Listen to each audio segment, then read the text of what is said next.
Hello, everybody, and welcome to another edition of Ukraine This Week with me, Don Arleth. A $100 million corruption scheme surrounding Ukraine's nuclear power operator Energoatom has sent shockwaves across the country and raises serious questions as to the scale of corruption within the government. At least 7 suspects have been charged for bribery, embezzlement, and/or illicit enrichment. They include a former business partner of President Zelensky, the current justice minister, and a former deputy prime minister, among others. In this edition of Ukraine This Week, we'll break down what we know so far about the case, the suspects, the consequences for Western support, and the future of President Zelensky and his government. We'll also discuss this soon with our guests, but first, let's take a look at these reports from Ukraine this week. Ukraine's National Anti-Corruption Bureau, or NABU, carried out 70 searches of high-ranking officials on Monday morning as part of an over 1-year-long investigation into the business of the state-owned nuclear power operator Energoatom. One of the charged individuals is Timur Mindic, the co-owner of Kvartal 95, a production company founded by President Volodymyr Zelensky. Tipped off about the indictment, Mindic fled abroad just hours before the search of his home. The home of Ukrainian Justice Minister and former vice president of the company, Herman Halushchenko, was also raided. Halushchenko and Energy Minister Svitlana Grinchuk announced that they will step down at the request of President Volodymyr Zelensky. Thousands of hours of secured audio recordings reportedly provide evidence against the criminal group operating among the top brass of Ukraine's energy and defense sectors. Between 10 and 15% of a contract's total value is the amount that the criminal group demanded in bribes and kickbacks from Energoatom's contractors, investigators claim. Had the contractors refused, payments for services or delivered products would likely have been withheld and their supplier status annulled. As a result, the company was not managed by the supervisory board or the state, but by an external, unauthorized shadow manager, NABU said in a statement. Also reportedly complicit of embezzlement are Igor Mironyuk, former advisor to then Energy Minister Halushchenko, and Dmitro Basov, former prosecutor and ex-head of Energoatom's physical security department. The two men effectively hijacked all company purchases, NABU said, based on secured audio recordings. In the past, Mironyuk also served as an aide to the fugitive Ukrainian former lawmaker Andriy Derkach, who has served as a Russian senator since 2024. Operating 4 nuclear power plants in Ukraine, Energoatom is of strategic importance to the country, whose energy supplies have been under constant barrage from Russia. A docked ship and an oil depot were damaged in a Ukrainian drone attack on the Russian Black Sea port of Novorossiysk early on Friday morning. 3 crewmen of the vessel were injured. The attack is one of the biggest in a series of strikes on Russian oil exporting infrastructure in recent months, designed to curtail Moscow's ability to finance its war. Given Novorossiysk's position as a key outlet for Russian oil exports, the attack spiked global oil prices by around 2% over supply fears.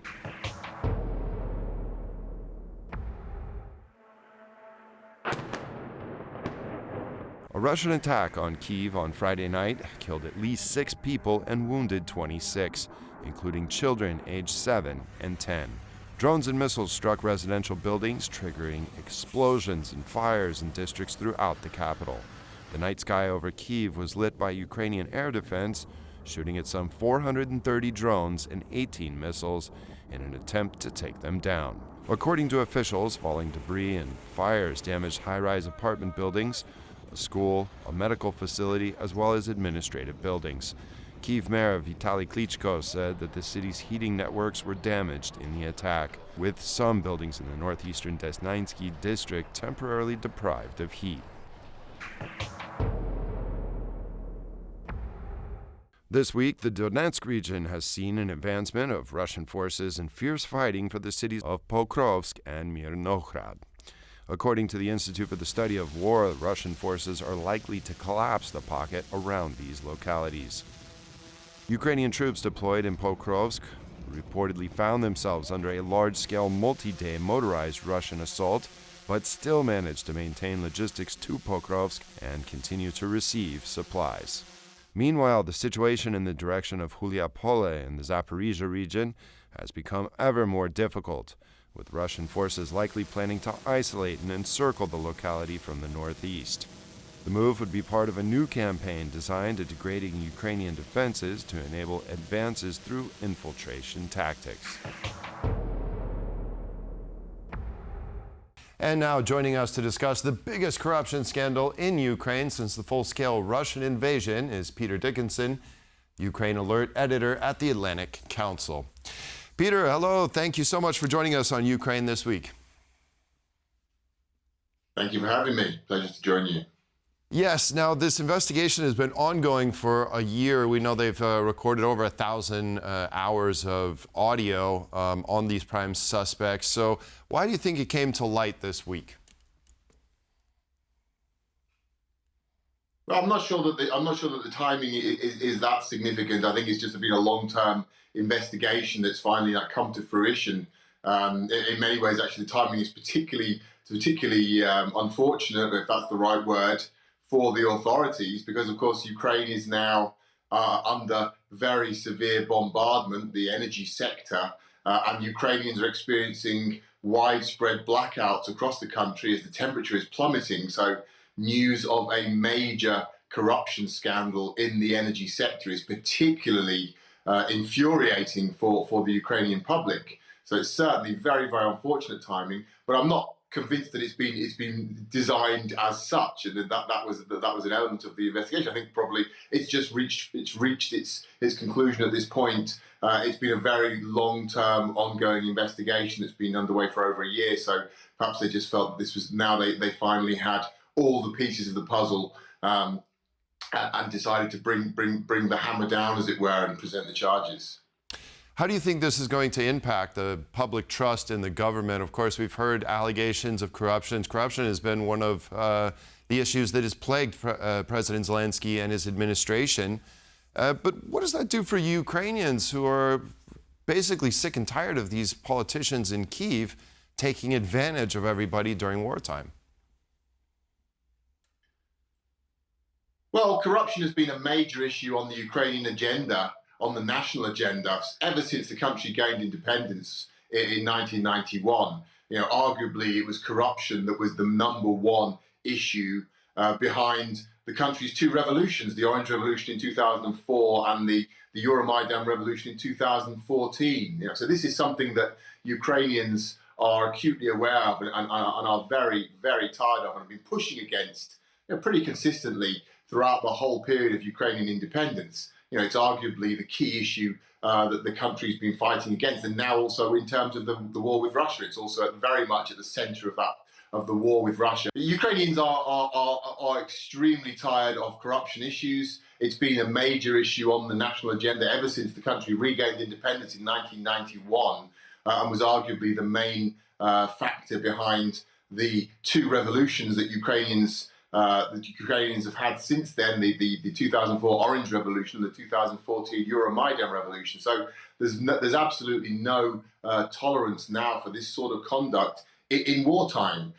President Zelensky, actually, I would say, probably compared to previous presidents, has not been particularly notorious for having been tied to a lot of corruption schemes. But this particular scandal, the allegations that have been brought this week are extremely damning because they are taking place in wartime.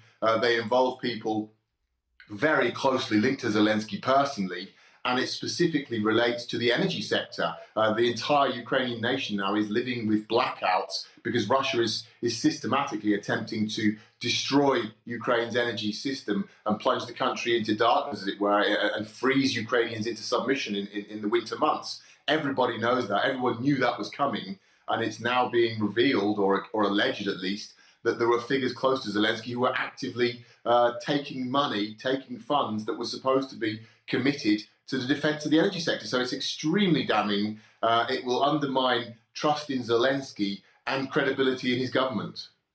Right now, you mentioned the timing of this scandal, the attacks, the Russian attacks on energy infrastructure. How do you think that this is going to affect actually spending and trying to restore the energy sector as it is attacked right now? Because I imagine that any further spending is going to be thoroughly reviewed right now. Absolutely. I mean, there will certainly be delays. I mean, I think the first thing is going to be a lot more reluctance from Ukraine's international partners now. There's going to be a lot more scrutiny. They're going to say, okay, we're prepared to support you, of course, we're prepared to help you, but we want to know where this money's going, because we just found out that a lot of the money or the finances that we were providing or that was being allocated even by the Ukrainian side is going into the pockets of certain individuals. Now, of course, nobody is going to tolerate that. So there will be more scrutiny, which means in practice more delays. It may mean less funding, it may mean less support, it will certainly mean more, longer periods before repairs can be conducted. And there will also be internal issues within Ukraine now. The government is going to have to be seen to take action. People want heads to roll, essentially. They want people to be dismissed from their positions. They want to see people prosecuted, arrested, actually held, not just simply prosecuted in absentia, but to be physically, to be imprisoned, as it were. And so there's going to be a lot more delays, I would imagine, a lot more scrutiny, a lot more skepticism in terms of how Ukrainians respond. You know, the urgency that is needed in this situation, obviously with the war reaching new heights, the Russian bombardment escalating again. Last night we saw a massive bombardment of Kyiv. And the Ukrainians really don't have this extra time. But unfortunately, there's going to be no other option, because the credibility of the government is going to be very, very severely compromised by this scandal. And if these suspects are indeed convicted, what do you think the punishment should be? I mean, Ukraine's at war, Ukraine's under martial law. Should they be committed of treason instead of corruption? Should they face the harshest possible punishment under martial law? And what would that be? Yeah, I think we are talking about it is. I think it would be considered by many. Certainly, I'm not sure that'll be a question for the lawyers. I would assume that it would be regarded as treason. This is not simply run-of-the-mill corruption. This is taking money, extracting funds at a crucial time in the country's history. Ukraine's fighting for its life, so anyone who's taking money from the defence of the country at this stage would presumably be guilty of treason. Would be regarded as treasonous behaviour. Again, you know, that's for the lawyers to find, but I think that would certainly be the demand of the Ukrainian people. You know, it's difficult to overstate how angry people are in Ukraine about this. There is huge public bitterness and anger and demands for some sort of accountability here for what people see as very much as treachery, as betrayal, and as really unthinkable exploitation of the country at this desperate point in Ukrainian history. Yes. Now there's an FBI office within the National Anti-Corruption Bureau of Ukraine. Does this serve to try and root out some of this corruption from these vast funds that have been committed? And actually, should European officials, European Union countries also have something to that effect in Ukraine to better monitor where all this money is going? Because there is a lot of money, a lot of cash floating around Ukraine.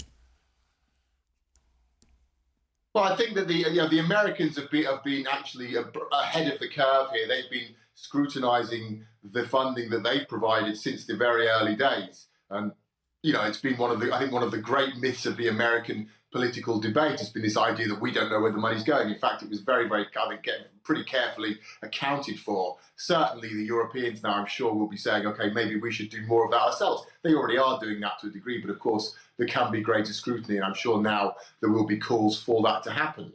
I think another point that's important to underline is that, you know, amid all the outrage and anger in Ukraine, you know, there's a fundamental issue here that Ukraine's anti-corruption agencies are actually working. You know, they do work. You know, clearly we're talking about very, very politically sensitive charges against people at the absolute top of government. I mean, this leads all the way up, although President Zelensky has not been personally implicated in the actual corruption scandal. He is, by association, association implicated because he's close to a lot of the prime suspects, as it were. So, it doesn't get much bigger than this, and yet the agencies have felt that they can pursue this investigation as they have done, as thoroughly as they have done, and then make their findings public. So, on the one side, we're seeing a very damaging corruption scandal in Ukraine. On the other side, we're seeing that Ukraine's anti-corruption architecture that was established since 2014, since the Revolution of Dignity, the Euromaidan Revolution, since then,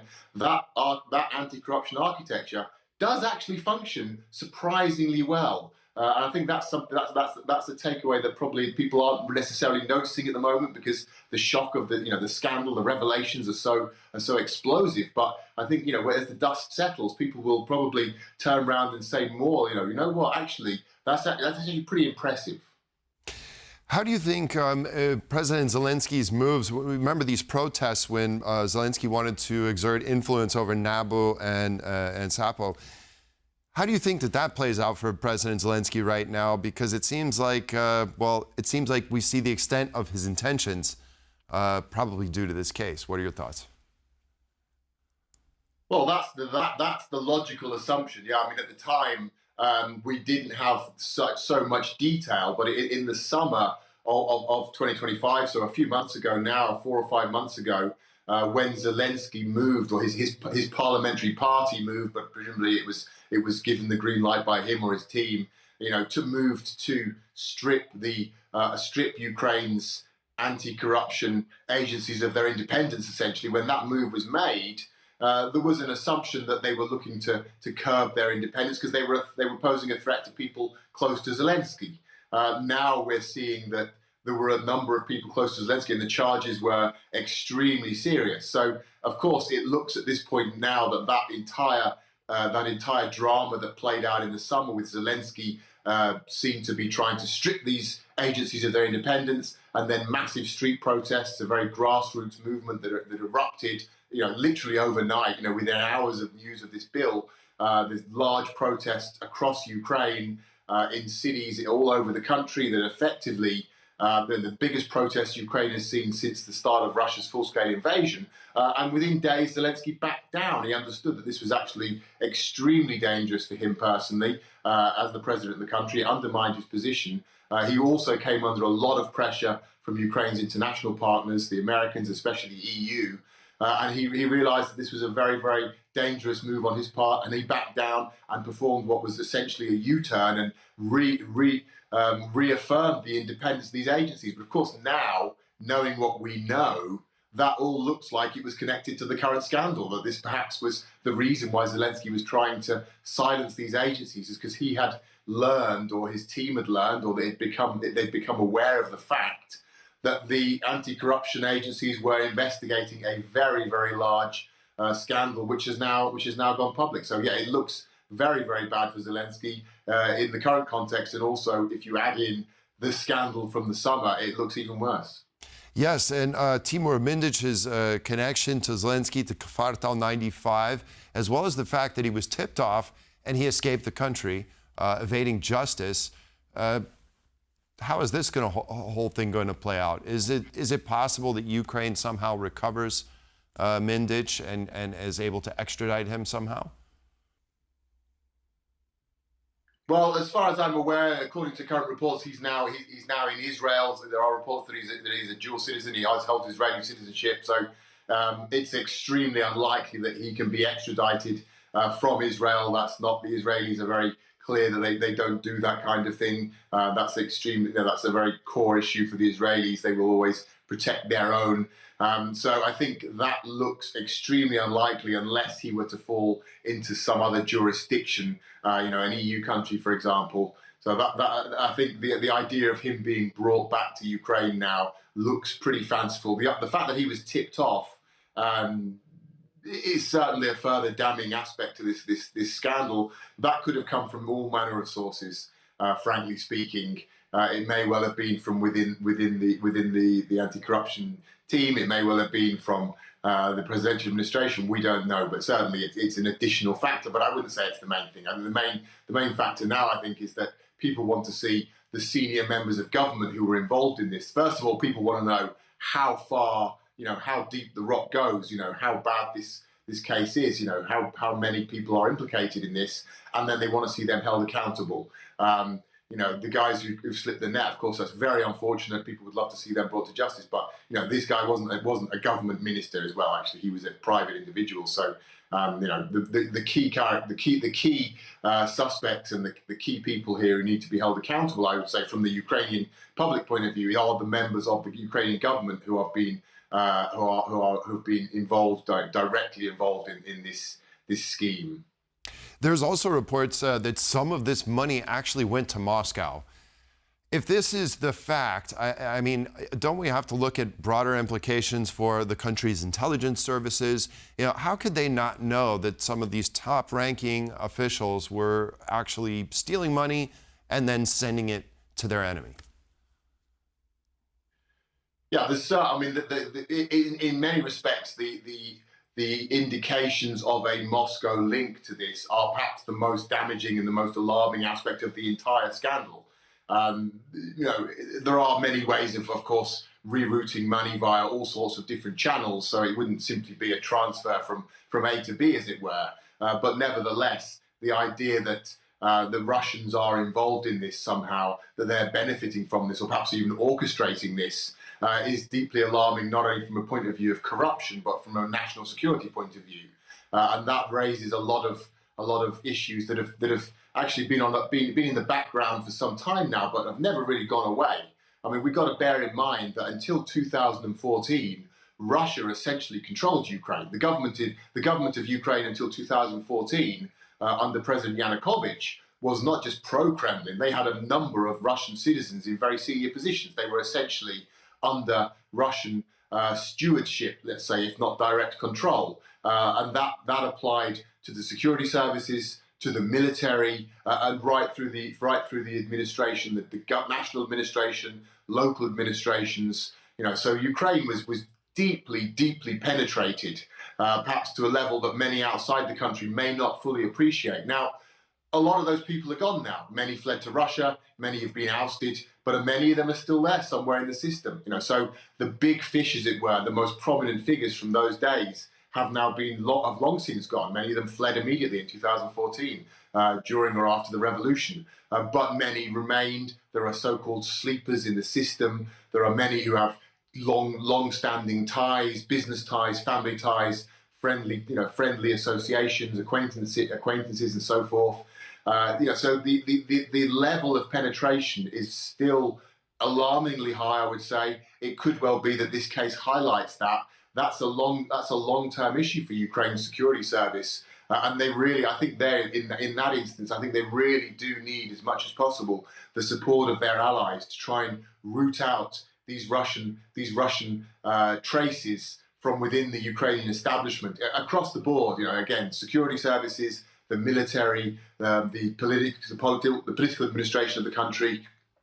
Right through to even the cultural sphere. There's a lot of Russian sympathizing agents in Ukraine. They pose a major national security threat, and it could well be that this scandal will again bring that reality to the forefront and remind people of the severity of the problem.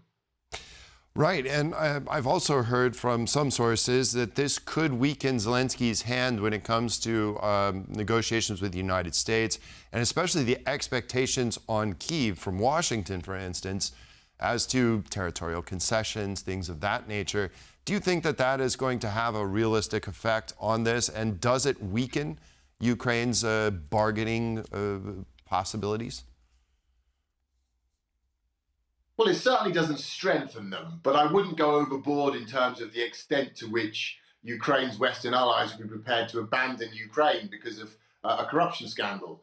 I think we've got to be realistic here that the West is not supporting Ukraine because it's a paragon of virtue. The West is not supporting Ukraine because Zelensky is a champion of democracy. Now, we can argue about the extent to which Ukraine is a credible, modern, transparent democratic system or not, but fundamentally, the West is supporting Ukraine because it does not want to see an imperialistic, expansionist Russia win a major war and go further. That's the reality here, and that remains the case, however many corruption scandals there may be in Kyiv and how many times Zelensky may let people down. Of course, it doesn't help Ukraine's position And enemies of Ukraine, opponents of Ukraine aid, will use this to undermine the credibility of Ukraine and to undermine calls for aid for Ukraine. But fundamentally, the West, Europe, America, the collective West, NATO countries, they're not supporting Ukraine because it is a shining light of democracy. They're supporting Ukraine because they understand that if Russia is not stopped in Ukraine, Russia will go further.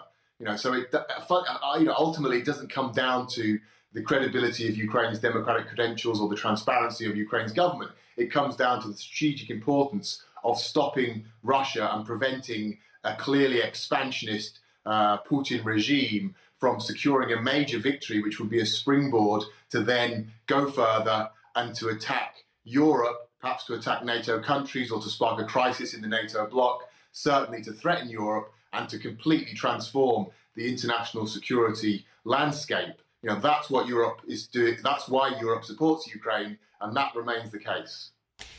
The Kremlin will likely use this to exploit Ukraine as best as it can in the information sphere. Could that erode support for Ukraine, do you think? Well, the Kremlin's got to walk quite a narrow line. Sorry, the Kremlin has to walk quite a careful line here, because however corrupt Ukraine may be, Russia is far, far more corrupt, and everybody recognizes that, even the Russians themselves.